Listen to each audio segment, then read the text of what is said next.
साथियों नमस्कार। Teachers academy से मैं हूं डॉक्टर अम्बरीश शुक्ला। आप सबका बेहद स्वागत है आपके अपने चहते संस्थान में। एक गाना बहुत पहले आया था, दिन है एतवार का मजा लीजिए। तो दिन है तो इतवार का है, तो आप वहां पर इतवार कहा गया है, रविवार भी नहीं कहा गया, एतवार नहीं इतवार कहा गया है कि दिन है इतवार का मजा लीजिए। कवाली के रूप में था, आप लोगों ने सुना होगा इसको। तो आज दिन रविवार का है और मजा तो लेना है, लेकिन आज नाटक का आनंद लेना है। नाटक अपने आप में एक अद्भुत, बेहद अद्भुत विधा है। नाटक के इतिहास के विषय में मैंने आप सबको अवगत करा दिया था कि नाटक की हमें आवश्यकता ही क्यों पड़ी थी, क्या आवश्यकता थी नाटक की। तो मैंने बताया कि एक वर्ग था जो मूल मनोरंजन के साधनों से दूर था और उसे मनोरंजन उपलब्ध करवाने के लिए ब्रह्मा जी ने आचार्य नंदकेश्वर को कहा और आचार्य नंदकेश्वर ने भरत मुनि को कहा कि भैया कुछ ऐसा बनाइए, कुछ ऐसा लिखिए कि जिसमें जो बचे हुए लोग हैं, जो वेदों का अध्ययन नहीं कर सकते हैं, जिनको मूल मनोरंजन के अधिकार नहीं हैं, वो भी मनोरंजन के साधनों से जुड़ जाएं। और इस प्रकार से एक पंचम वेद की अवधारणा बनी, नाट्य शास्त्र की बनी, और यहीं से नाटकों की शुरुआत होती है। और हम सब अक्सर बात करते रहते हैं कि ये बहुत नौटंकी करते हैं, ये बहुत नाटक करते हैं, नौटंकीबाज हैं, इस तरह की कई शब्दावलियां प्रयोग करते रहते हैं। तो नाच, नौटंकी, ये सारी शब्दावलियां नाटक से जुड़ी हुई हैं। नाटक शब्द जो है उस पर आज चर्चा करेंगे और इसके अलावा कुछ शब्दावलियों पर, कुछ तत्वों पर चर्चा करेंगे। कल एक पार्ट हो चुका है, इसका पार्ट 1 हो चुका है, तो जो लोग नहीं देखे हैं फ्री ऑफ कास्ट यूट्यूब पर आपको मिल जाएगा, टीचर्स एकेडमी पर, वहां जाके इसका पार्ट 1 देखें, बहुत मजा आएगा आपको। और आज इसका दूसरा पार्ट है। और आप जानते हैं कि नाटक से ही हम लोग नए बैच की शुरुआत कर रहे हैं और बैच का नाम है अंतिम प्रहार। TGT, PGT, LT grade, JSC प्रवक्ता, यूजीसी सभी कोर्सेज के लिए बैच उपलब्ध है। आप हमें व्हाट्सएप करके ये हमारा बैच ले सकते हैं। हमारा नंबर है 9628959237 8318489291। ठीक है,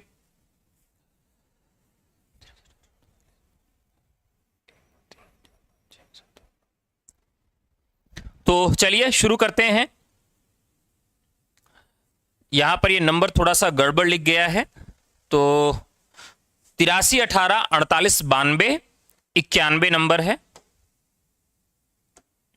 ठीक है, तो ये 9291 नंबर है। ठीक है, आज हम लोग कल जो पढ़े हैं उसके रिवीजन से अपनी बात को आगे बढ़ाएंगे। ठीक है, रिवीजन से चलिए शुरू करते हैं रिवीजन आज का। तो साथियों, कल हमने पढ़ा था नाटक, और नाटक के हमने पढ़े थे तत्व। और नाटक के जो हमने तत्व पढ़े थे वह 3 आधारों पर पढ़े थे। एक तो पढ़ा था संस्कृत साहित्य में, दूसरा पढ़ा था नाट्य शास्त्र में, और तीसरा पढ़ा था पाश्चात्य शास्त्र में। इन 3 जगहों पर अलग अलग नाटकों के तत्व माने गए हैं। तो जितने लोग भी क्लास में आज नए हैं वो ध्यान से सुनेंगे, और जो लोग कल की क्लास में थे वो कमेंट करके हमें बताएंगे कि नाटक के कितने तत्व होते हैं, नाटक के कितने तत्व होते हैं संस्कृत साहित्य में, नाट्य शास्त्र में और पाश्चात्य शास्त्र में। जल्दी से कमेंट करके बताएं, टाइम नहीं लगना चाहिए। तो संस्कृत साहित्य में 3, नाट्य शास्त्र में 4 और पाश्चात्य शास्त्र में 6 नाटकों के तत्व माने गए हैं, नाट्य तत्व माने गए हैं। ये कल की क्लास में हम लोगों ने पढ़ लिया था नाटकों के तत्वों के विषय में। दूसरी चीज हमने और पढ़ी थी, कथा वस्तु कितने प्रकार की होती है, कथा वस्तु कितने प्रकार की होती है। तो यह भी कल ही हमने पढ़ा था कि कथा वस्तु साथियों 3 प्रकार की होती है। कथा वस्तु कितने प्रकार की होती है, तो 3 प्रकार की होती है, कल ही हमने पढ़ा था। कौन कौन सी? प्रख्यात, उत्पाद्य और मिश्र। प्रख्यात कथा जो कि इतिहास और पुराण से संबंधित होती है, जिसमें या तो इतिहास के तत्व होंगे या तो पौराणिक होगी, मिथकों पर आधारित होगी। और उत्पाद्य कथा वह कथा होगी जो कल्पनाश्रित होगी, रचनाकार स्वयं अपनी कल्पना से रचना को लिखेगा। और मिश्र कथा वो होगी जिसमें प्रख्यात और उत्पाद्य दोनों के गुण होंगे, जिसमें प्रख्यात और उत्पाद दोनों जुड़ा होगा, वह कथा होगी मिश्र कथा। तो ये कथा 3 प्रकार की थी, यानी कथा वस्तु 3 तरह की होती है। और इसके बाद हमने और देखा था कि नाटक की कथा जो है वह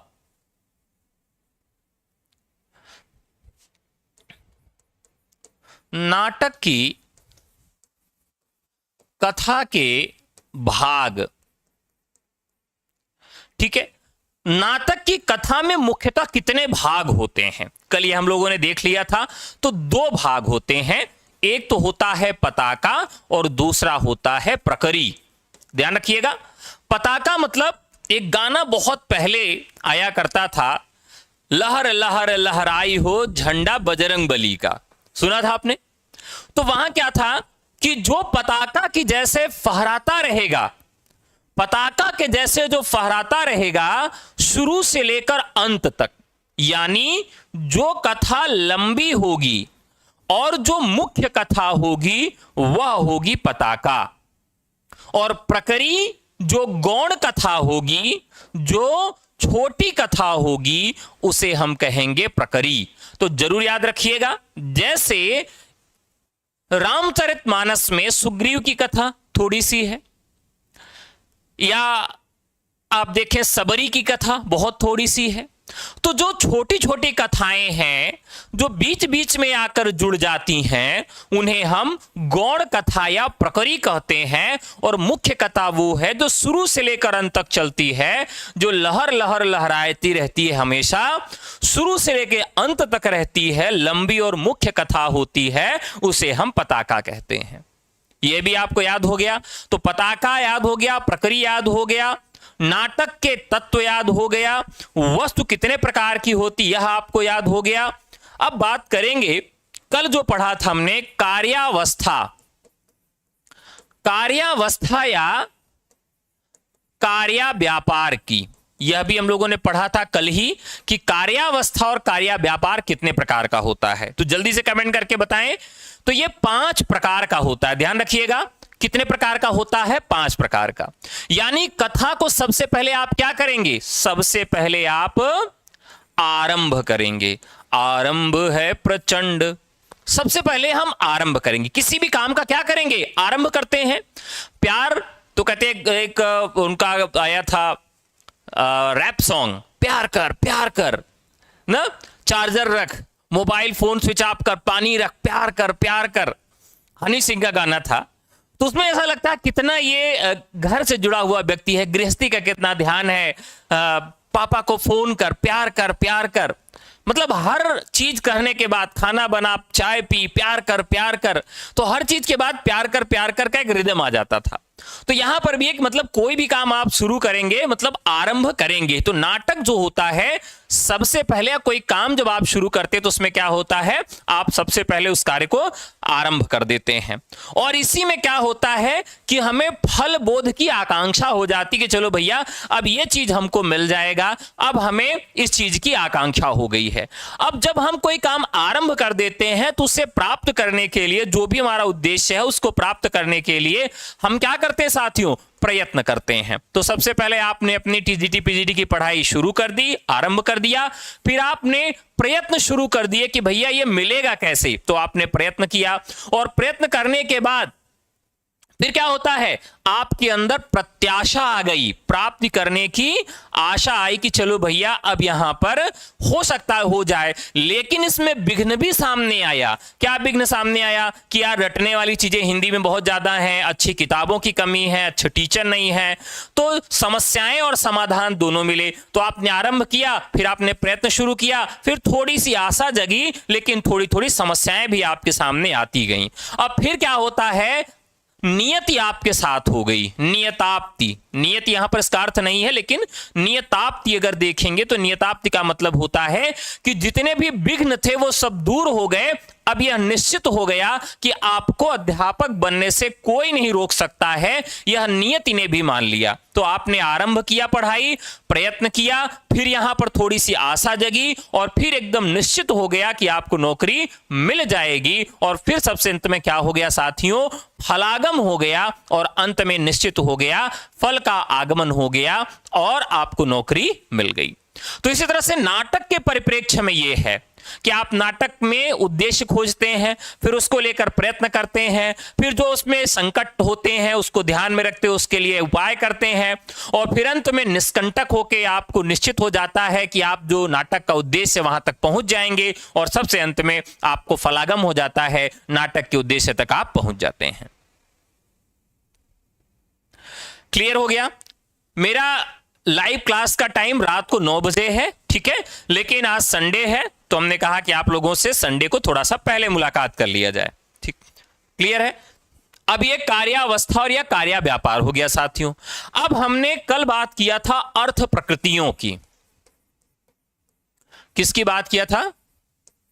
अर्थ प्रकृतियां। अर्थ प्रकृतियां क्या होती हैं, यह बहुत महत्वपूर्ण है और ये सारे प्रश्न आपके यहां पूछे जाते हैं कि अर्थ प्रकृतियां क्या होती हैं। ठीक है, 5 कार्यावस्थाओं के अनुसार नाटक के प्रयोजन के लिए जो महत्वपूर्ण होती हैं। इसीलिए धनंजय और विश्वनाथ ने इसको क्या कहा? प्रयोजन सिद्ध हेतवः। प्रयोजन सिद्ध हेतवः, नाटक के प्रयोजन में जो सिद्धकारी हो, क्या होगी? प्रयोजन सिद्ध हेतवः। ठीक है, नाटक के प्रयोजन में जो सहायक या उपकारी हों। तो जो नाटक की सिद्धि में सहायक या उपकारी होंगे उसे हम क्या कहेंगे? उसे हम अर्थ प्रकृति कहेंगे।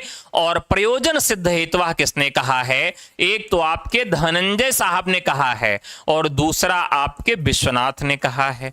तो आचार्य विश्वनाथ और आचार्य धनंजय ने इसे प्रयोजन सिद्ध हेतुः कहा कि नाटक के प्रयोजन के सिद्धि में ये सहायक होते हैं। ठीक है, यहां तक सबको क्लियर हो गया? समझ में आ गया कि नहीं? फटाफट एक बार कमेंट करके बता दें आप सब हमें, आगे बढ़ा जाए साथियों।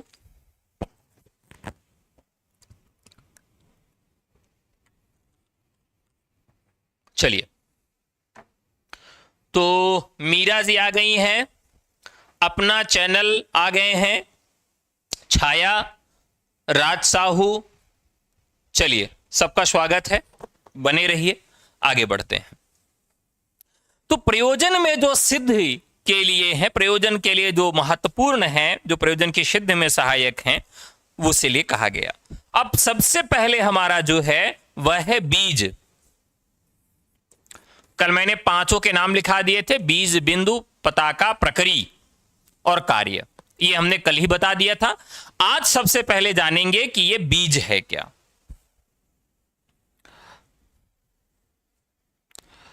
ठीक है, ये कहेंगे यह मुख्य फल का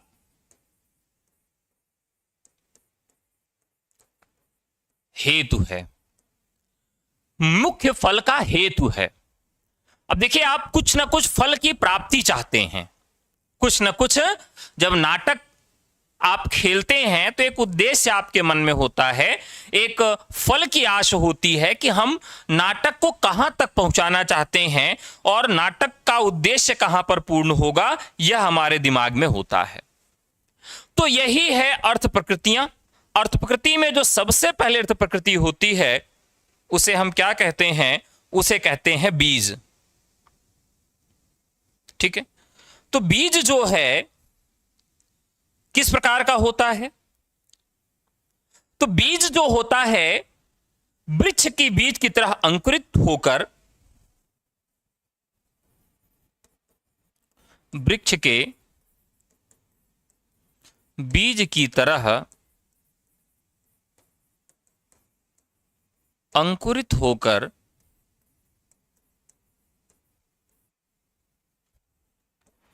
फल की ओर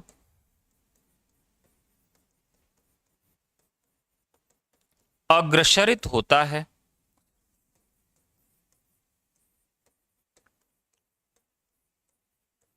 ठीक है, देखिए इस दुनिया में जितनी भी चीजें हैं सजीव, चाहे वो पेड़ पौधे हो, जड़ हो या चेतन हो, कुछ भी चीज हो, क्लास रात को 9 बजे चलती है, आज संडे है तो मैंने आज दोपहर में ही पढ़ाने का निर्णय लिया। जितनी भी चीजें हैं उनका केवल एक उद्देश्य है कि वो अपने जैसे एक और प्राणी, इंसान, जीव, जंतु, पेड़ पौधे को पैदा करें और इस सृष्टि को आगे बढ़ाएं। केवल एक ही उद्देश्य है। अब आप देख लीजिए एक वृक्ष को, हर एक वृक्ष की एक प्रकृति होती है। कुछ वृक्ष ऐसे होते हैं कि जिनका बीज कोई चिड़िया खा लेती है और अपने बीज से बाहर निकालती है तो वो पौधे के रूप में आ जाता है। उसका उद्देश्य क्या है कि मेरे इस दुनिया में मेरी जो संततियां हैं वो बढ़ जाएं। मनुष्य अपनी संततियों को बढ़ाने में लगा है, पेड़ पौधे अपने संततियों को बढ़ाने में लगे हैं, जीव जंतु अपने संततियों को बढ़ाने में लगे हैं। इसी प्रकार से कि बीज होता है, उसका उद्देश्य क्या होता है? उसका उद्देश्य होता है फल बनना और फल बन के पुनः बीज बनकर और भी पौधों को तैयार करना, यही उद्देश्य होता है। तो इसी प्रकार से नाटक में जो बीज होता है, नाटक में जो अर्थ प्रकृतियां हैं, बीज कथा का अंश होता है। ठीक है, बीज क्या होता है? कथा का अंश है। बीज कथा का वह अंश जो फल प्राप्ति तक रहता है। जैसे लोग कहते हैं ना, आपने बहुत सारी फिल्में देखी होंगी, देखी हैं? तो उस फिल्म में क्या होता है, देखिए यहां पर हम पूरे नाटक को पढ़ाने के दौरान आपको फिल्मों के विषय में बात करेंगे, क्योंकि फिल्म से ही सारा चीज जुड़ा हुआ है। जब आप फिल्म देखते हैं तो वहां आप देखते होंगे कि जैसे फिल्म की शुरुआत होती है वैसे आपको मालूम चल जाता है कि इस फिल्म में क्या होने वाला है। यानी अगर किसी नायक के पिता की हत्या हो जाती है तो हत्या क्या है? वो बीज है। और उस बीज का जो फल होता है, जो उद्देश्य होता है कि उसके हत्या करने वाले लोगों को पकड़ना, हत्यारों को जेल तक पहुंचाना, यह उद्देश्य हो जाता है। यानी जो वो बीज थी हत्या, वो पूरे नाटक में बढ़ते बढ़ते एक फल के रूप में पहुंच जाती है और जिसने भी उनकी हत्या की थी उनको क्या कर लेते हैं? पकड़ा जाता है, लोग पकड़ लेते हैं। ठीक है, तो इस प्रकार से ये क्या हो जाती हैं? अर्थ प्रकृतियां हो जाती हैं। और अर्थ प्रकृतियों में ये सबसे पहली जो हो जाती है, प्रयोजन सिद्ध हेतुवह में बीज हो जाता है। बीज समझ में आ गया सबको? ठीक है, दूसरा है बिंदु।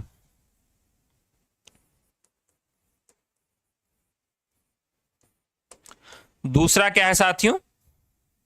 बिंदु है। अब बिंदु में भी हमें समझना है कि वास्तव में बिंदु होता क्या है। बिंदु होता क्या है? चलिए, 20 में हमने देखा कि छोटी सी बात पूरे नाटक के उद्देश्य तक पहुंचती है। वह तत्व जो अवांतर से विच्छिन्न हो जाने पर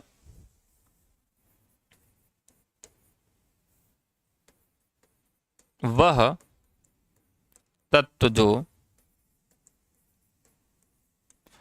अवांतर से विच्छिन्न हो जाने पर वह तत्व जो अवांतर से विच्छिन्न हो जाने पर इतवृत्त को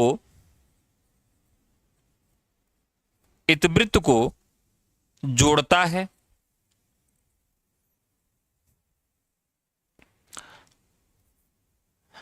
हो जाने पर इतवृत्ति को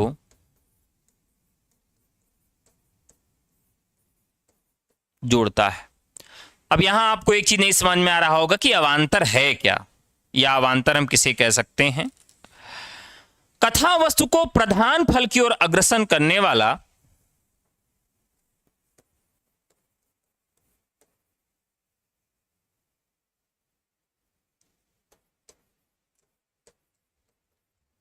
कथा फल को किस ओर ले जाता है, कथा वस्तु को किस ओर ले जाता है, तो कथा वस्तु को प्रधान फल की ओर ले जाने वाला, कथा वस्तु को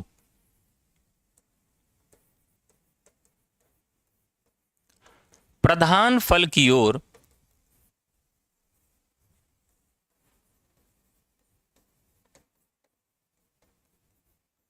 ले जाने वाला, कथा वस्तु को प्रधान फल की ओर ले जाने वाला चमत्कारपूर्ण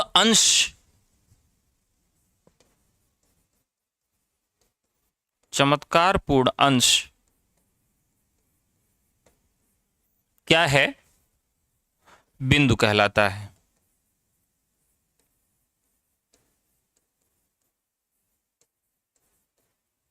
यहां तक सबको क्लियर हो गया? क्लियर है सबको? तो बिंदु क्या है? अब यहां एक चीज आपको नहीं समझ में आ रही होगी, अवांतर। अवांतर नहीं समझ में आ रहा होगा आपको कि अवांतर किसे कहते हैं।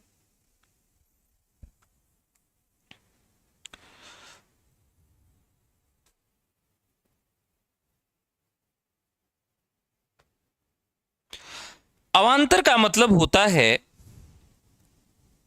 जहां पर हम एक अंश से दूसरे अंग की ओर जाते हैं, दूसरी कथा से विच्छिन्न हो जाने पर। यहां अवांतर लिख लेंगे।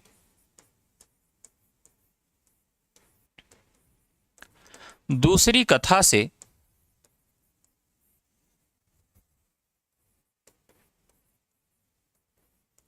विच्छिन्न हो जाने पर। अवांतर का मतलब है कि दूसरी कथा से विच्छिन्न हो जाने पर हम बिंदु की चर्चा करते हैं।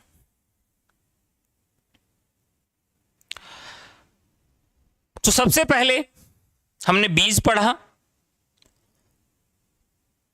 और फिर हमने बिंदु पढ़ा। बिंदु में दो कथाएं जहां पर जुड़ती हैं, दो कथाएं, और एक कथा अलग जब हो जाती है, उसे अग्रसर करने के लिए और आगे बढ़ाने के लिए जो काम करता है उसे हम क्या कहते हैं? अर्थ प्रकृति कहते हैं।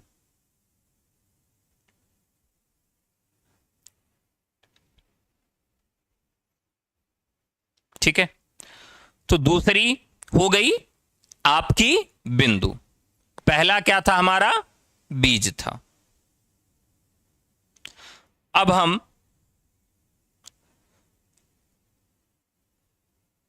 आगे बढ़ेंगे और तीसरी अर्थ प्रकृति की तरफ बढ़ेंगे।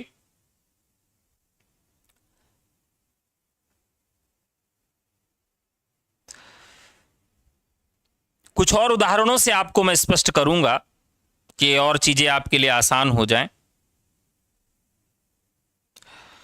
जैसे आपने सबसे पहले बीज समझा था, आपको समझ में आ गया था। दूसरा है बिंदु। जैसे कथानक के दौरान बीजाणु स्थापित होने के बाद अनेक समकालीन घटनाओं के व्यवधान के कारण कुछ समय के लिए विस्थापित हो जाते हैं। कई परिस्थितियां ऐसी होती हैं कि विस्थापन के कारण कुछ पदार्थ मानो इधर उधर हो जाते हैं। बीजाणु जो फिर से उगने और कथानक में प्रबल होने में मदद करते हैं।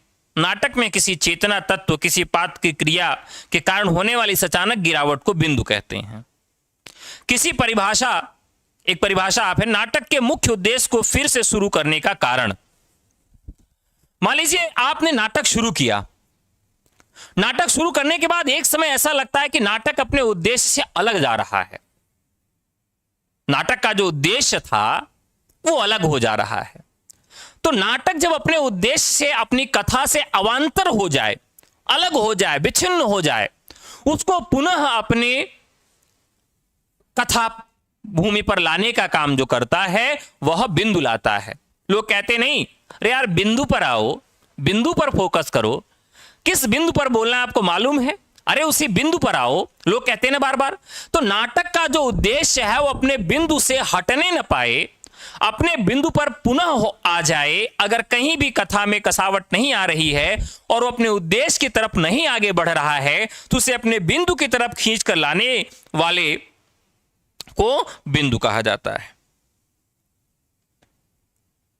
नाटक के मुख्य उद्देश्य को फिर से शुरू करने का कारण।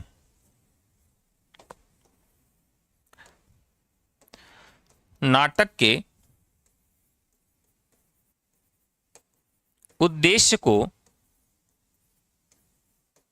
फिर से शुरू करने का कारण।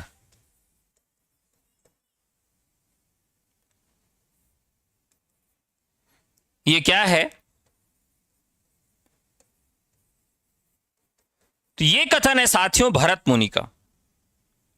किसका कथन है? तो कथन है यह भरत मुनि का। समझ में आ गया आपको?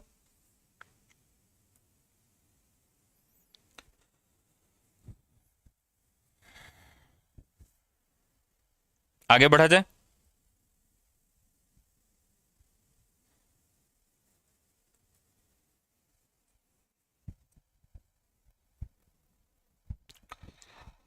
आगे बढ़े, क्लियर करिए, वो आगे सबको समझ में।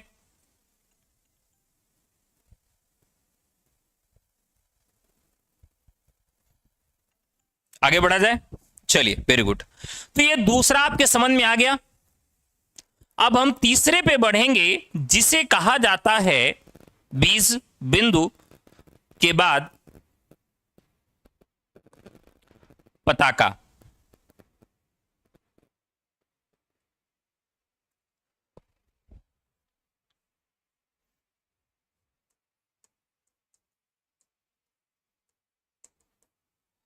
पताका कथा के दो भाग मैंने बताए थे। किस भर्ती में उम्र सीमा की छूट पूछ रहे हैं? भर्ती भी बताइए, इस भर्ती का मतलब क्या है? तो पताका की बात करते हैं। पताका क्या है?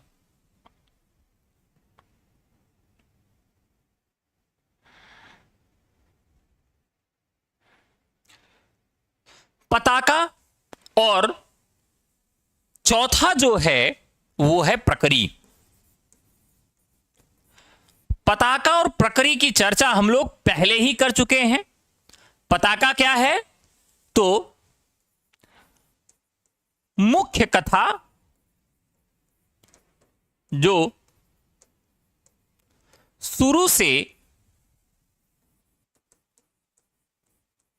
अंत तक चलती है। प्रकरी गौण कथा जो कुछ समय के लिए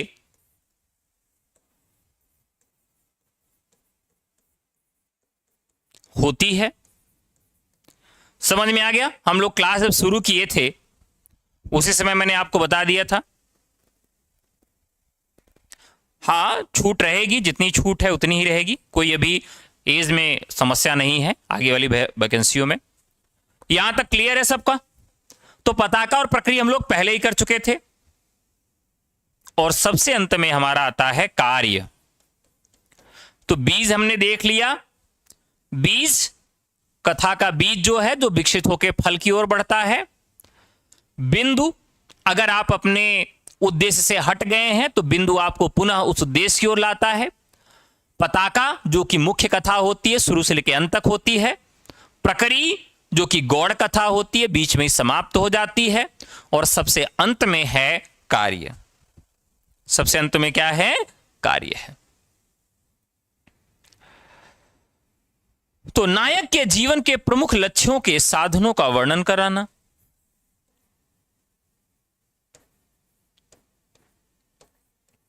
नाटक के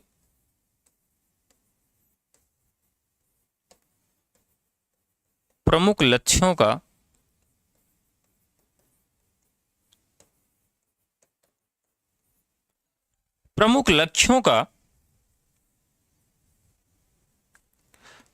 वर्णन कराना,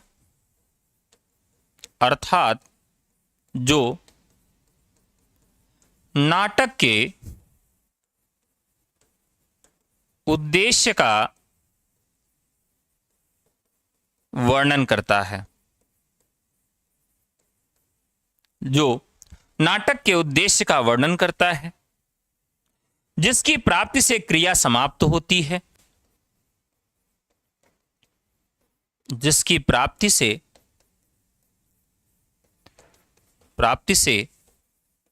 क्रिया समाप्त होती है।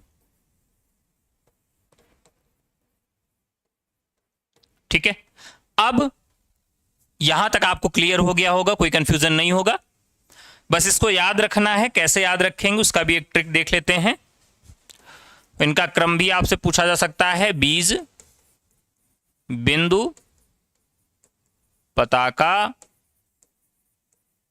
प्रकरी और कार्य। ये हो गया इसका याद करने का। तो यहां पर हो जाएगा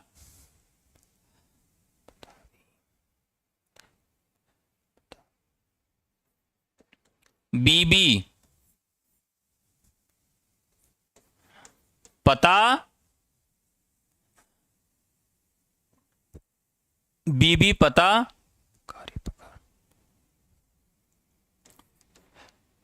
प्रकार्य।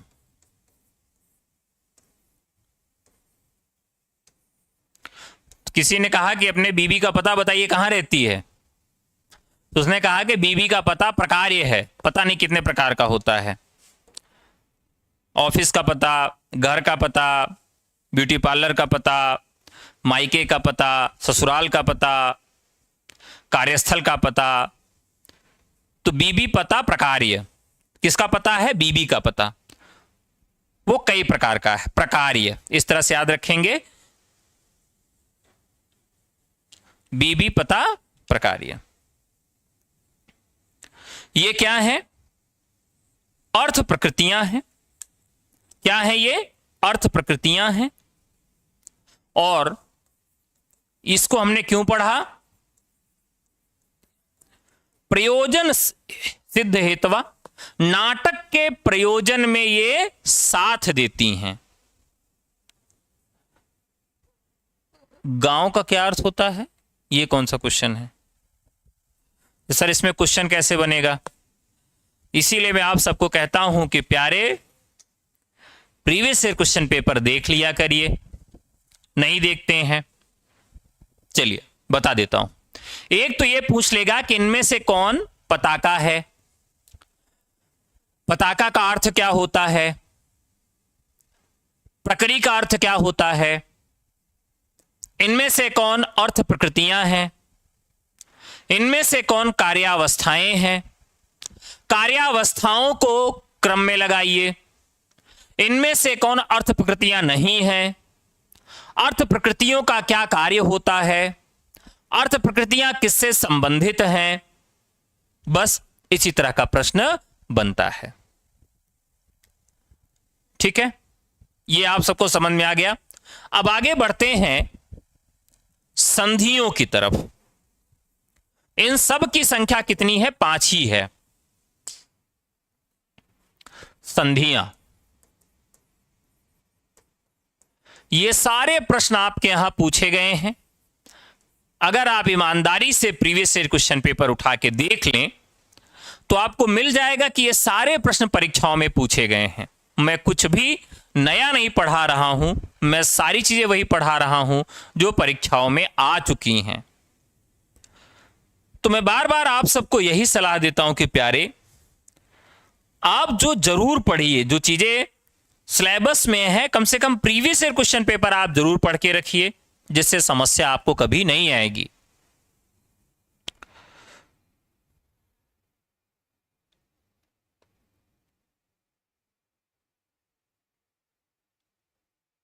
चलिए, अब नाटक की 5 संधियों की बात करेंगे।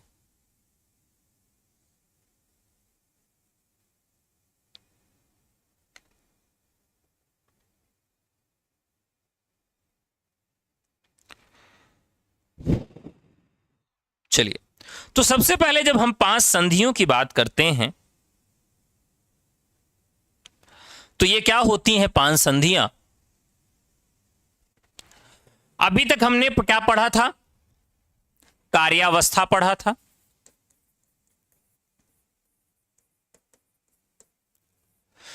कार्यावस्था के पास अर्थ प्रकृतियां पढ़ा था,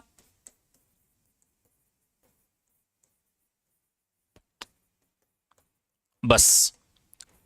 तो कार्यावस्था और अर्थ प्रकृतियां जो हैं, जब मिल जाती हैं दोनों, तो उसी को क्या कहते हैं? संधि कहते हैं।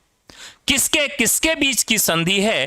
तो कार्यावस्था और अर्थ प्रकृतियां, इन दोनों को जब जोड़ दिया जाता है तो 5 प्रकार की संधि बन जाती है।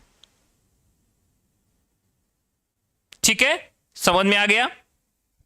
पहला है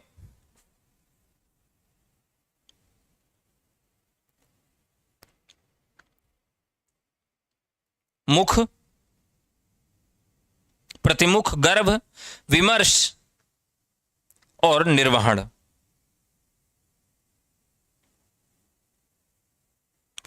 सबसे पहले है मुख संधि।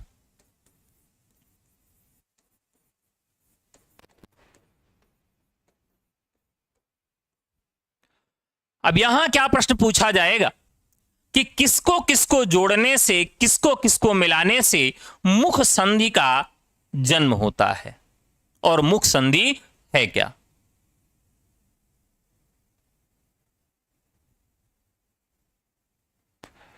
एकदम सही बात है पूनम जी, ठीक है। तो मुख संधि कहां है?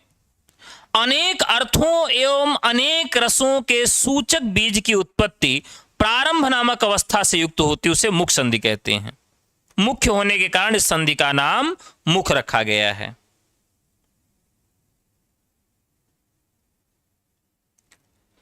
चलिए लिख लेते हैं। अनेक अर्थों में अनेक रसों के सूचक बीज की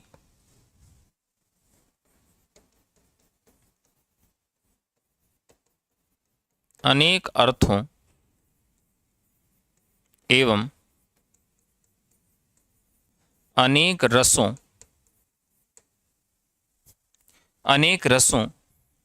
के सूचक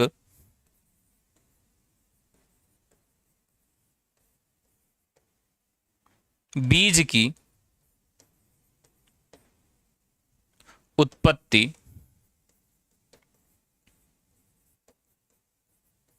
आरंभ नामक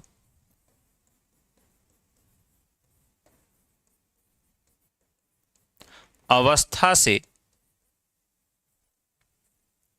से मिलकर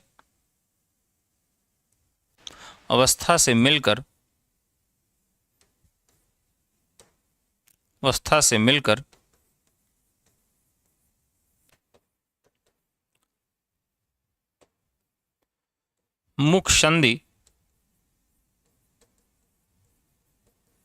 का निर्माण करते हैं।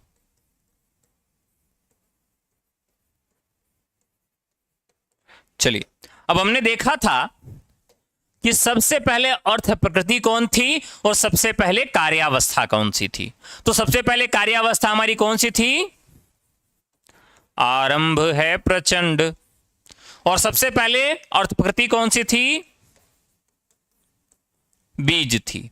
अब दोनों को मिलकर क्या हो गया? मुख संधि हो गया। यह प्रश्न आपसे पूछा जाएगा। तो सबसे पहले हमने क्या देखा था? सबसे पहले आरंभ देखा था। आरंभ हमारी कार्यावस्था थी और दूसरे स्थान पर अर्थ प्रकृति में सबसे पहले हमारे पास कौन सा था? बीज था। दोनों को जब मिला दिया तो मुख संधि का निर्माण होता है। रत्नावली नाटिका के प्रथम अंक में सागरिका का राजा को देखना, अमात्य यौगंधरायण की योजना के अनुसार घटनाक्रम का आरंभ होना, अनेक वृत्तांत हैं। समस्त पृथ्वी को जीतने वाले की इच्छा वाले अमात्य का वीर रस, वसंत में वसंतरास, उदयन श्रृंगार रस और नागरिकों के प्रमोद को देखकर अद्भुत रस और उद्यान में पुनः वत्सरात का श्रृंगार रस है। कंदर पूजा कामदेव की पूजा, सागरिका का राजा को देखना बीज है जो कि सागरिका के संगम रूप की उत्साह से युक्त है। यहां पर मुख संधि बताई गई है। अब ध्यान रखिएगा, एक चीज और आपसे बता देता हूं जो पूछी नहीं जाती है। मुख संधि के 12 अंग होते हैं। अगर आप संस्कृत में पढ़ रहे होते तो आप इसको याद रखना पड़ता और संस्कृत में इसके उदाहरण भी पूछे जाते हैं। हिंदी में केवल पूछा जाएगा किससे किससे मिलकर बना है। संस्कृत में पूछा जाता कि मुख संधि के कितने अंग होते हैं, तो मुख संधि के भी कितने अंग हो जाते हैं साथियों? तो मुख संधि के हो जाते हैं 12 अंग। उपक्षेप, परिकार, परिन्यास, विलोभन, युक्ति, प्राप्ति, समाधान, विधान, परिभावना, उद्भेद, करण और भेद। ये इसके 12 भेद हो जाते हैं मुख संधि के। इसमें क्या होता है कि जैसे आपने आरंभ किया, नाटक की शुरुआत हो गई, फिर वहां पर क्या होता है? कथानक का बीज आ गया। तो होता यह है कि कई रस एक साथ होते हैं अलग अलग मोमेंट पर। अब मान लीजिए एक दो दृश्य चल रहे हैं एक साथ। एक दृश्य में राजा क्या है, रानी से मिलने के लिए उनके रणनिवास अंतापुर में गए हैं, तो वहां श्रृंगार रस होगा। और राजा के महल के बाहर कोलाहल मचा हुआ है, दूसरे विदेश की सेना युद्ध करने के लिए उसके दरवाजे पर ललकार रही है, लेकिन राजा को मालूम ही नहीं है कि अंदर युद्ध हो रहा, बाहर युद्ध हो रहा है, अंदर में रति क्रीड़ा में लीन हूं। तो अंदर तो श्रृंगार रस है, लेकिन बाहर क्या है? बाहर वीर रस चल रहा है या करुण रस चल रहा है। तो जहां पर कई तरह के रस आ जाते हैं, कई अनेक अर्थों में अनेक रसों के सूचक बीज की उत्पत्ति, मतलब जैसे युद्ध का मामला है तो वहां कौन सा रस का बीज निकलेगा? वीर रस का बीज निकलेगा। रानी के अंतापुर में है तो श्रृंगार रस का बीज निकलेगा। आरंभ नामक अवस्था से मिल जब जाता है, यानी कि जो उसका फल जो प्राप्ति वाला मामला है, जो उसके अंदर अपेक्षा रहती है, फल प्राप्ति की आकांक्षा रहती है। मान लीजिए राजा सोच रहा है कि भाई मुझे विजय करना है पड़ोसी राज्य पर और वहां की सुंदर राजकुमारी से विवाह करना है, यह उसके मन में आकांक्षा है, यानी कि वो आरंभ है उसका, ये आरंभ है। अब दूसरा जो इसका हो जाएगा बीज, बीज क्या हो जाएगा? छोटा सा कि मैं युद्ध करूंगा और रानी को अपने यहां लाऊंगा, ये उसका बीज हो जाएगा। अब इन दोनों को जब मिला देते हैं तो उसी समय कई रस एक साथ हैं। कथा की शुरुआत होती है कहां से? एक श्रृंगार रस से और एक वीर रस से। राजा के महल के बाहर वीर रस है और राजा के महल के अंदर श्रृंगार रस है। ऐसी अवस्था को नाटक में क्या कहेंगे? मुख संधि कहेंगे। क्या कहेंगे? मुख संधि कहेंगे। तो ये मुख संधि आपने जान लिया क्या हो गई।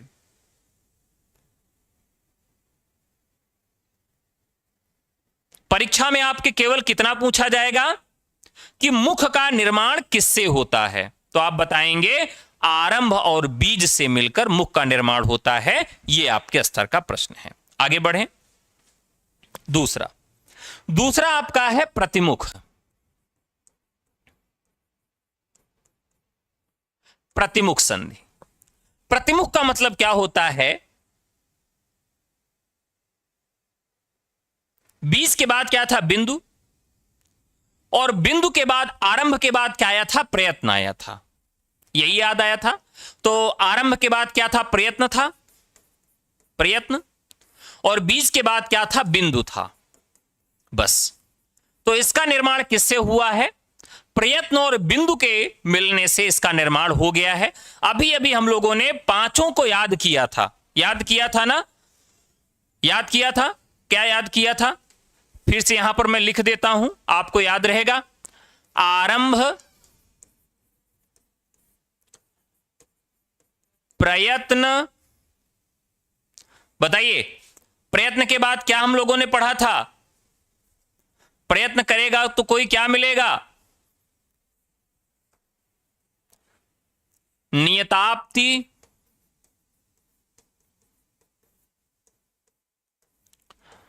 फलागम। एक मैं छोड़ रहा हूं आपके लिए, फटाफट बताइए कमेंट करके जल्दी से। आरंभ, प्रयत्न, नियताप्ति और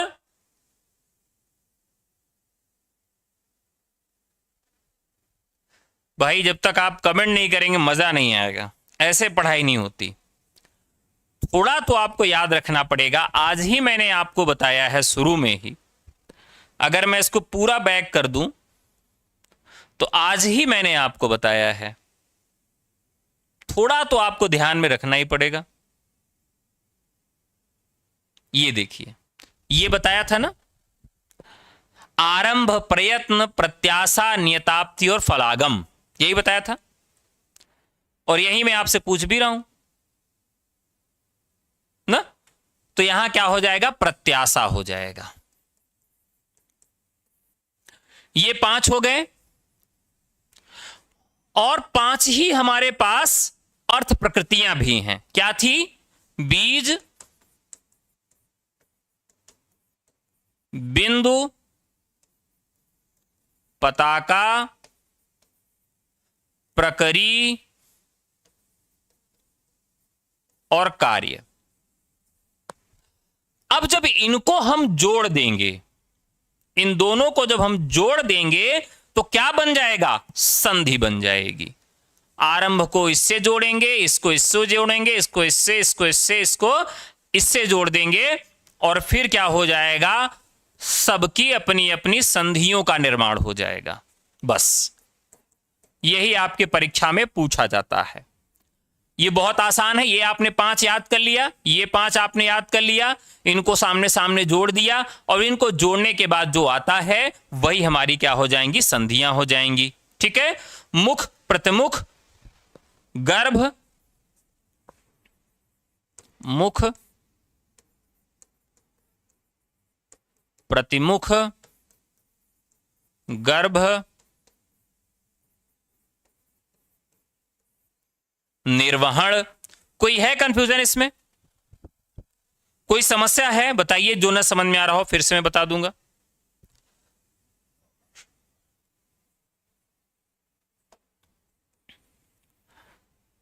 निर्वहण,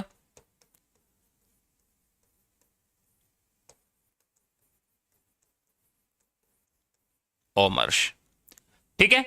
यहां पर मैं एक चार्ट के द्वारा इसको दिखा देता हूं जो आपको याद रखना होगा। ये हमारा क्या हो गया? अर्थ प्रकृति हो गई। ये हमारा क्या हो गया? कार्य व्यापार हो गया। और ये हमारी क्या हो गई? संधि हो गई। बस यही हमको याद रखना है, और इसमें से 100% की गारंटी लेता हूं कि साथियों एक प्रश्न यहां से आपका जरूर पूछा जाएगा। केवल इसी चार्ट से एक प्रश्न जरूर पूछा जाएगा। क्या पूछेगा? कि अर्थ प्रकृतियां कौन हैं, कितने प्रकार की होती हैं, इनमें से कौन सी अर्थ प्रकृति है, कौन सी नहीं है। कार्य व्यापार कौन है, कार्य व्यापार कितने प्रकार के होते हैं, इनमें से कौन कार्य व्यापार है, कौन सा कार्य व्यापार नहीं है। संधियां कितने प्रकार की होती हैं, इनमें से कौन संधि है, कौन सी नहीं है। किस अर्थ प्रकृति से किस कार्य व्यापार के जुड़ने पर किस संधि का जन्म होता है, किस अर्थ प्रकृति से किस कार्य व्यापार के जुड़ने से संधि का निर्माण होता है। तो ये 3 तरह का प्रश्न आता है, 3 तरह का प्रश्न आता है इसमें, और तीनों को आपको याद रखना है। देखिए, आपको ये याद रख लेना, ये याद रख लेना, ये याद रख लेना, तीनों को क्रम से याद रख लेना है। ठीक है, तीनों को कैसे याद रखना है, क्रम से याद रखना है, बस उसके बाद ये कभी गलत नहीं होगा, यही है। ठीक है,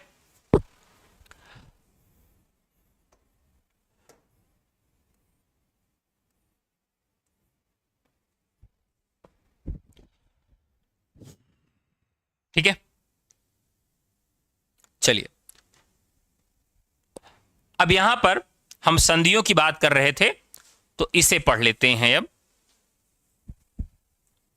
तो सबसे पहले हम लोगों ने क्या पढ़ लिया था, मुख पढ़ लिया था। किसको पढ़ लिया था हमने, मुख पढ़ लिया था।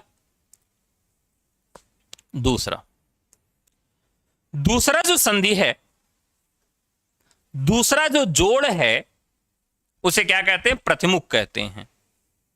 क्या कहते हैं, प्रतिमुख कहते हैं।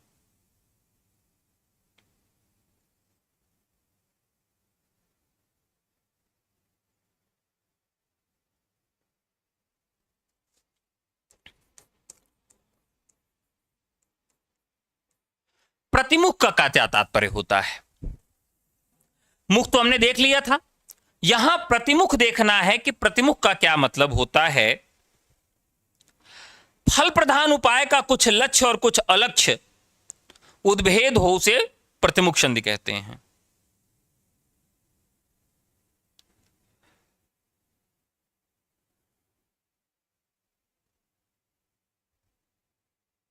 जैसे फल प्रधान उपाय का कुछ लक्ष्य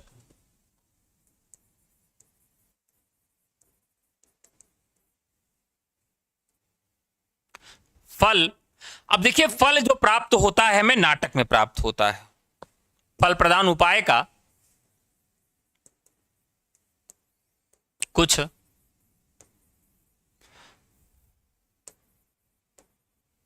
लक्ष्य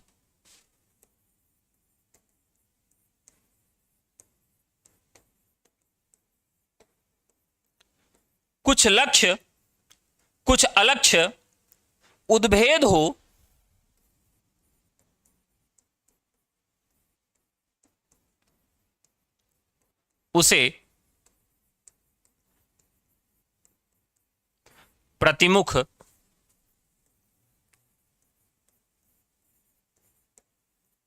उसे प्रतिमुख कहते हैं। जैसे रत्नावली नाटिका का उदाहरण यहां पर हम लेंगे। रत्नावली नाटिका है, तो रत्नावली नाटिका में वत्सराज और सागरिका रत्नावली के समागम का जो हेतु है, इन दोनों का परस्पर प्रेम जो प्रथम अंक में सूचित कर दिया जाता है, और उससे सुसंगता और विदूषक ने जान लिया, अतः वह अनुराग कुछ लक्ष्य हुआ, और वासव दत्ता ने चित्र के वृत्तांत से कुछ ऊहा कि अतः अलच्छता भी रही। इस प्रकार यहां प्रतिमुख संधि है।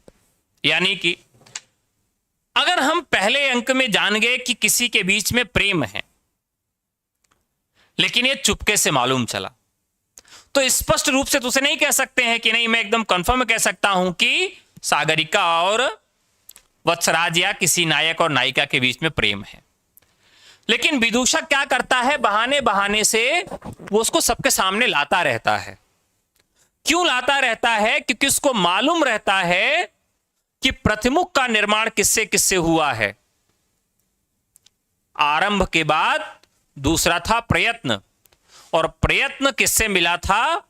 बिंदु से मिला था। तो प्रयत्न और बिंदु मिल गया था, तो बन गया था प्रतिमुख। यानी जो चीजें गोपनीय थी उसे भी वो सुसंगत रूप में सबके सामने दिखाने का कार्य करता है, कहता है कि मैं स्पष्ट तो नहीं कह सकता लेकिन मुझे ऐसा लगता है, और इस तरह का वो रूप रंग दिखाने का काम करने लगता है। ठीक है, प्रतिमुख हो गया। यहां ये पूछा नहीं जाएगा, पूछा यही चार्ट जाएगा, बस ये मैं आपके समझने के लिए बता दे रहा हूं, क्योंकि कुछ लोग कहेंगे कि सर ये क्या होता है, इसलिए। बाकी ये पूछा आपके यहां नहीं जाएगा, ये मैं बार बार आपको एक ही चीज बता रहा हूं। गर्भ,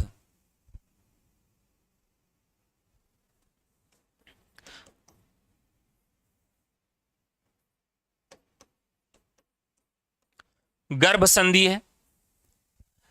याद रहना चाहिए जो मुख्य उद्देश्य है काम, क्योंकि वही आएगा आपके। गर्भ,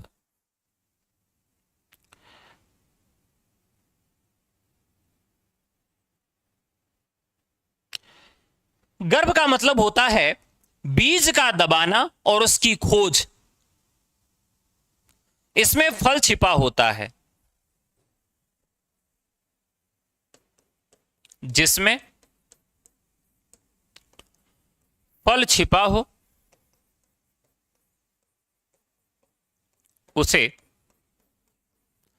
गर्भ संधि कहते हैं।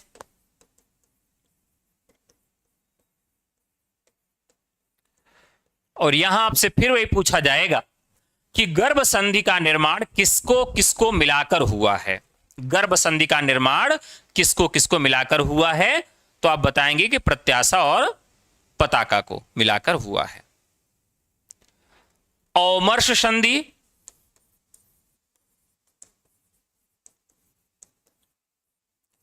औमर्श संधि में क्या होता है, तो निताप्ति और प्रकृति का योग होता है। इसमें बीज का विस्तार,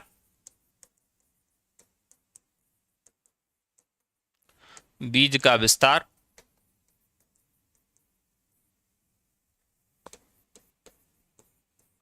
बीज का विस्तार एवं बाधाएं होती हैं।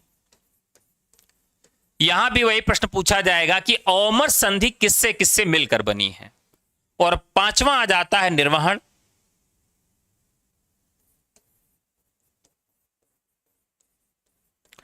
निर्वहन में भी यही पूछा जाएगा कि निर्वहन संधि का जन्म किसको किसको मिलाकर हुआ है, तो आप बताएंगे कि कार्य और फलागम का योग जहां होता है। कार्य और फलागम का योग,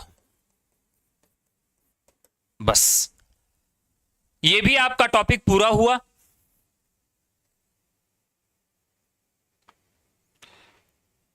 इसके भी 13 भेद होते हैं। रत्नावली की नाटिका में द्वितीय अंक में वत्सराज के द्वारा सागरिका का हाथ पकड़ने पर सुसंगता की उक्ति से फल प्रधान उपाय का उद्भेद हुआ। उसी समय वासव दत्ता का प्रवेश होने से ह्रास हुआ। तृतीय अंक में राजा की उक्ति से उसका अन्वेषण सूचित होता है। इस प्रकार से इसके अर्थ को हम समझ सकते हैं। ठीक है, तो आपको पूरा टेंशन खत्म करके इस पर फोकस कर लेना है। यहीं से आपका प्रश्न बनेगा। यही इस चैप्टर का सबसे महत्वपूर्ण चीज हुआ। अब बात करेंगे अर्थोपक्षेपक की, जो सबसे महत्वपूर्ण है। अर्थोपक्षेपक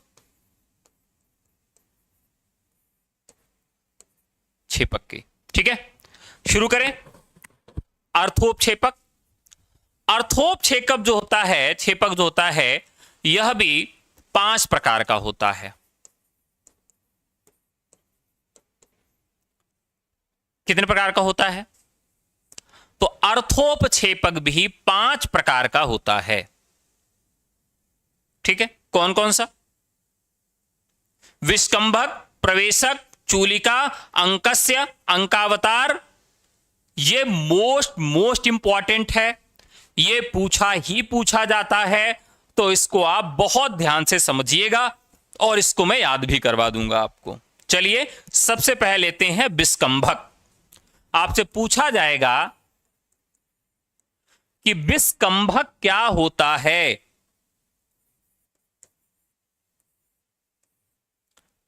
विस्कंभक क्या होता है? अर्थ की सूचना देने वाला या सूच्य वस्तुओं की सूचना देने वाला। सूच्य वस्तुओं की सूचना देने वाला।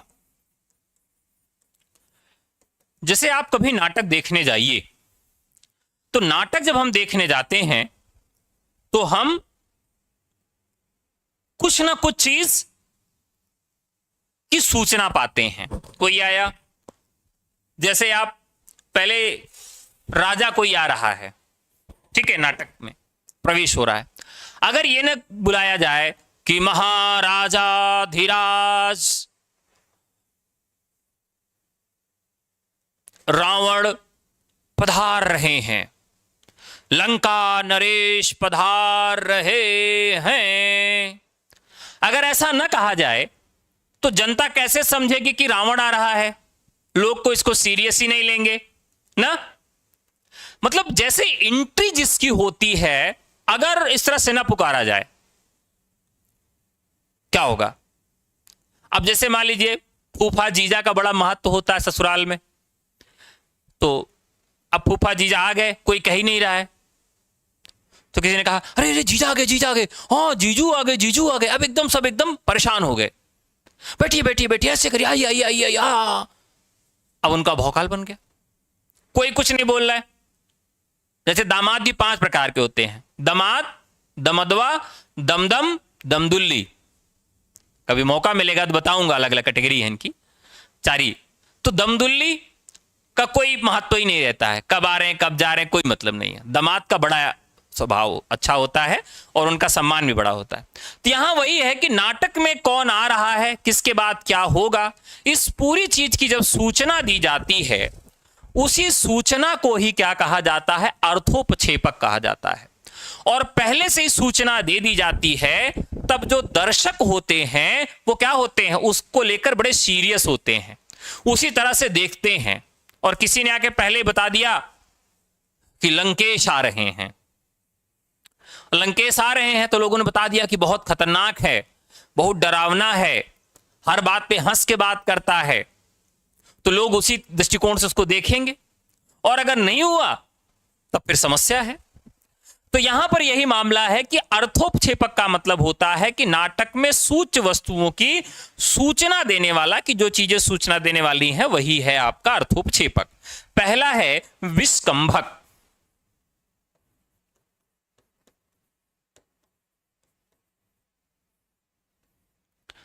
मोस्ट इंपॉर्टेंट है।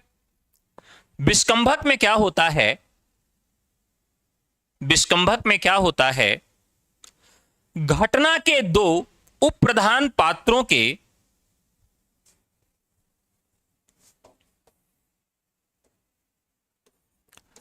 घटना के को 2 उप प्रधान पात्रों के वार्तालाप से दी जाने वाली सूचना, दी जाने वाली सूचना। अब यहां पर बताया नहीं जाएगा किसी को,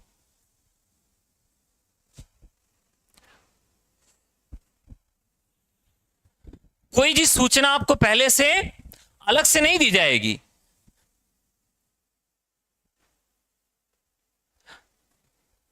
बता देंगे भी, क्लास के अंत में बता देंगे, दमाद, दमदवा, दमदम और दमदुल्ली, ये दमाद के 4 प्रकार हैं, बता दूंगा। जो लोग दमाद हैं और जो लोग दमाद बनने वाले हैं वो सुन लेंगे, मजा आएगा। तो विस्कंभक क्या होता है कि मान लीजिए से नाटक शुरू हो गया, तो नाटक जब शुरू होता है तो इसके 2 अप्रधान पात्र, जो मुख्य पात्र नहीं है, वो जाके मंच पर ये आपस में बात करने लगते हैं कि उस बात को और लोग सुने और जान जाएं कि आगे की घटना क्या होने वाली है। जैसे कहते हैं यार अब तो बहुत गड़बड़ हो गई है, पक्का है कि अब रावण मारा जाएगा क्योंकि उसने सीता को उठा लिया है, अब तो पक्का है बच नहीं सकता। हाँ भाई मुझे भी यही लग रहा है, ऐसे ही होने वाला है, बहुत दिक्कत हो जाएगी, रावण को मालूम नहीं है। ठीक है, अब अगर आज की भाषा होती, आज का रामायण होता, तब क्या होता? तब कहते बिडू तू जानता नहीं है तुझने किसको उठा लिया है, जानता नहीं है अभी तू, वो बहुत बड़े लोग हैं भाई, उसका भाई तो बहुत गुस्सैल है यार, बात बात पे जो है वो कहता है कि खल्लास कर देंगे, काम तमाम कर देंगे, तेरे को मालूम नहीं है तुमने किसको उठा लिया है। तो इस तरीके से आपस में बात हो रही है, तो दोनों की बात हो रही है, इसका मतलब यह चल रहा है कि अब राम और रावण में आगे युद्ध होने वाला है। या हम कहते हैं जैसे आपस में बात करें दो छोटे भाई बहन कि तूने ना वो जो मिट्टी का बर्तन तोड़ दिया है ना, तेरी पिटाई होगी, पापा भी आ जाएं, बस आने ही वाले होंगे पापा। तो दो बच्चे आपस में बात कर रहे हैं, इससे मालूम चल गया कि पापा आने वाले हैं और अगला नाटक में क्या घटना घटित होगी कि पापा कुटाई करेंगे क्योंकि इसने मिट्टी का बर्तन तोड़ दिया है। तो यहां काम क्या होता है इस अर्थोपक्षेपक का कि सूचना देता है, और उसमें पहला अर्थोपक्षेपक क्या है, छेपक क्या है, विस्कंभक है। दो अप्रधान पात्र होते हैं और आपस में दोनों बातचीत करते हैं। एकदम सही बात है। जैसे आप लोग क्या करते हैं कि क्लास मान लीजिए मेरी 10-5 मिनट लेट हो गई, तो आप लोग भी विस्कंभक बन जाते हैं, आपस में बातचीत करने लगते हैं, आज क्लास में क्या होने वाला है, किस पर चर्चा होगी, क्या होगा क्या नहीं होगा, तो आप लोग क्या बन जाते हैं, विस्कंभक बन जाते हैं। ठीक है, तो ये हो गया आपका पहला विस्कंभक। क्लियर हो गया सबको, कोई समस्या नहीं होगी। दूसरा है प्रवेशक।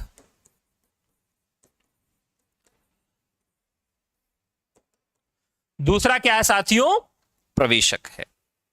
प्रवेशक किसे कहते हैं?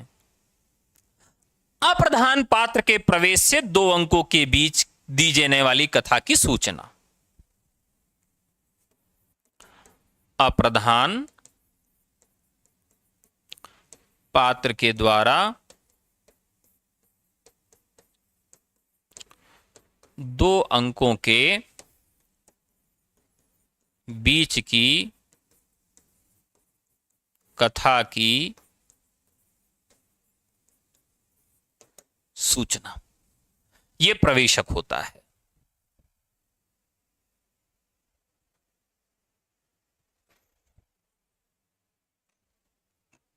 देखिए सभी बैचेस की प्रैक्टिस एग्जाम डेट आने के बाद परीक्षा से 15 दिन पहले करवाई जाती है। ठीक है, बाकी आप पढ़ते रहिए और टेलीग्राम पे प्रैक्टिस होती है तो उसको करते रहिए।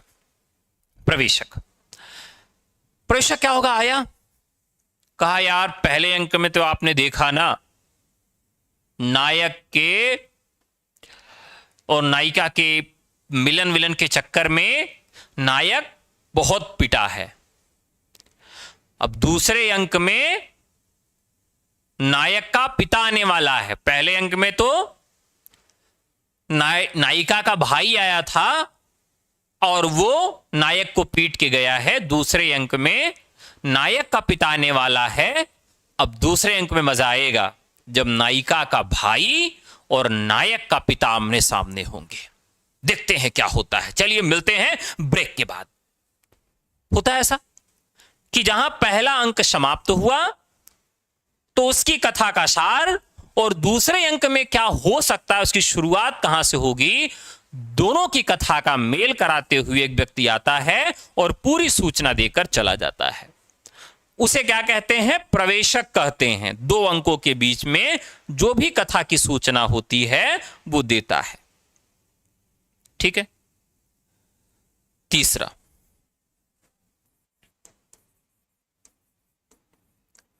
चूलिका। ये 2021 में भी प्रश्न पूछा गया था। बहुत ही महत्वपूर्ण चीज है बहुत छोटी सी चीज लेकिन पूछी जाती है। चूलिका, चूलिका का मतलब क्या होता है कि नेपथ्य, नेपथ्य या पर्दे के पीछे से दी जाने वाली सूचना। समझ गए आप सब? देखिए, हम लोगों के यहां गांव में देखने के लिए क्या मिलता है कि जो पत्नी है वो हमेशा पर्दे के पीछे रहती है, पति पर्दे के सामने। अब मान लीजिए घर का बंटवारा चल रहा है, तो घर का बंटवारा क्या हुआ कि ऐसा भैया कि जो भुअर की भैंस है वो मुन्नू ले लेंगे और काली वाली भैंस चुन्नू ले लेंगे। कोनो दिक्कत है मुन्नू, कोनो दिक्कत है चुन्नू? तो मुन्नू चुन्नू कहे नहीं ठीक है बाबूजी, हमको कोई दिक्कत नहीं है। लेकिन चूलिका यानी पर्दे के पीछे से आवाज आई मुन्नू की। औरत बोली हमको दिक्कत है, वो भुअर की भैंस दूध नहीं देती, हम क्या करेंगे उसको लेकर? इससे अच्छा हमको भैंसे मत दीजिए, हम बिना भैंस के रह लेंगे। हम कुछ बोलते नहीं हैं, छोटे हैं तो हमको सब सताते रहते हैं, हमको नहीं चाहिए भुअर की भैंस। अब ये बात कहां से आई? पर्दे के पीछे से आई। तो कुछ चीजें ऐसी होती हैं जो पर्दे के पीछे से आती हैं, जहां पर पात्रों को दिखाया नहीं जाता है कि किस पात्र ने बोला, क्या बोला और किस तरीके से बोला। वो बात पर्दे के पीछे से ही बोली जाती है। तो नाटक में भी पर्दे के पीछे से जो सूचना दी जाती है, पर्दे के पीछे से जो बात की जाती है, उसे हम क्या कहते हैं? उसे हम कहते हैं चूलिका। अक्सर ये घरों में ये देखने के लिए मिलता है कि अधिकतर जो महिलाएं हैं वो चूलिका यानी पर्दे के पीछे से ही बोलती हैं। आपने देखा होगा। क्लियर है सबको? चूलिका के बाद जो हमारा है अंकास्य, चौथा।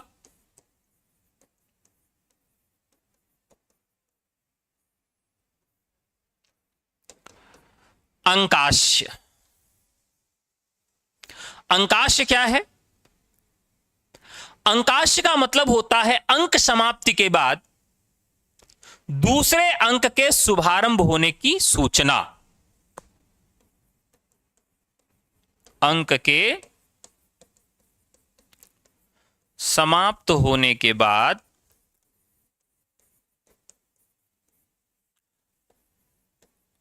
दूसरे अंक के आरंभ होने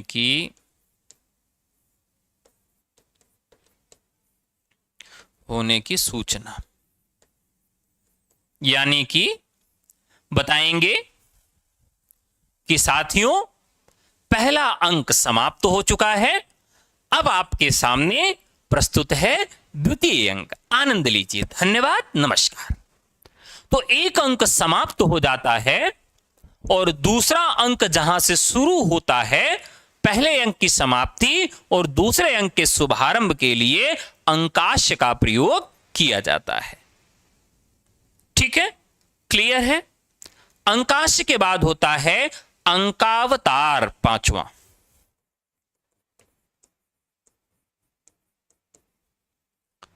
अंकावतार। अंकावतार में क्या होता है साथियों? तो अंकावतार में एक अंक की समाप्ति के बाद पात्रों का संकेत से अगले अंक में क्या होगा इसकी सूचना देना। ठीक है? एक अंक की समाप्ति पर दूसरे अंक की कथा विस्तार का संकेतों के द्वारा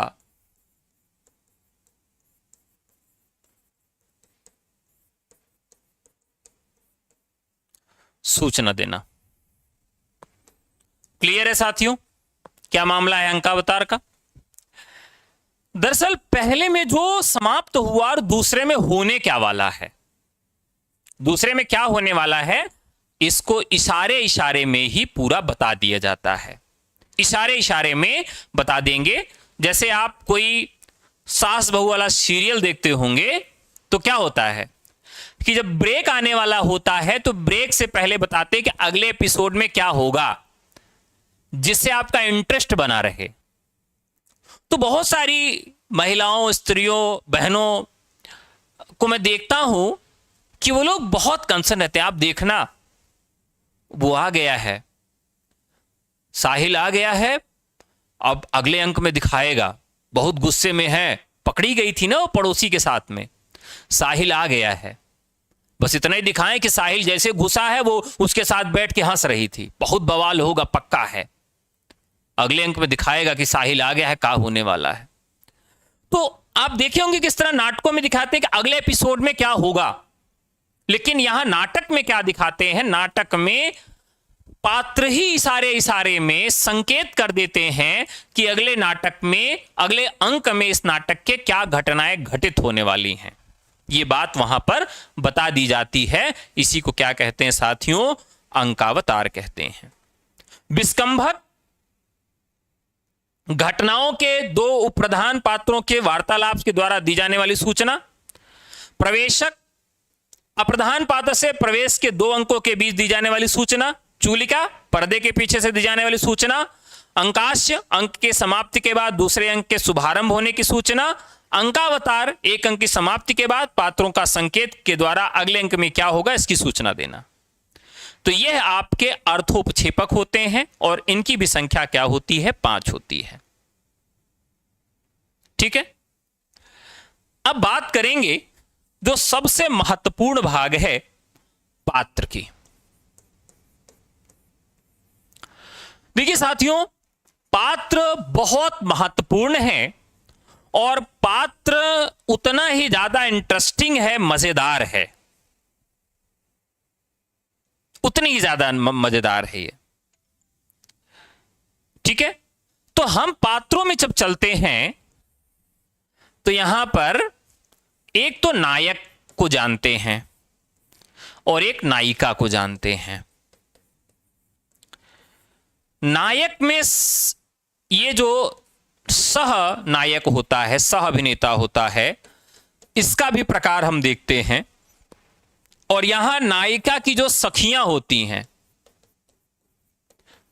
इनको भी हम पढ़ते हैं। तो नायक के प्रकार, नायिका के प्रकार, नायक की सखियां और नायक का जो सहनायक होता है, उसका मित्र जो होता है, उसके प्रकार, इन सब को पढ़ना है। तो नायक का अगर हम प्रकार देखें, कितने आधारों पर इनका विभाजन होता है, तो सबसे पहला होता है इनका शील या व्यवहार के आधार पर। शील या व्यवहार के आधार पर नायकों के प्रकार। श्रृंगार की दृष्टि से,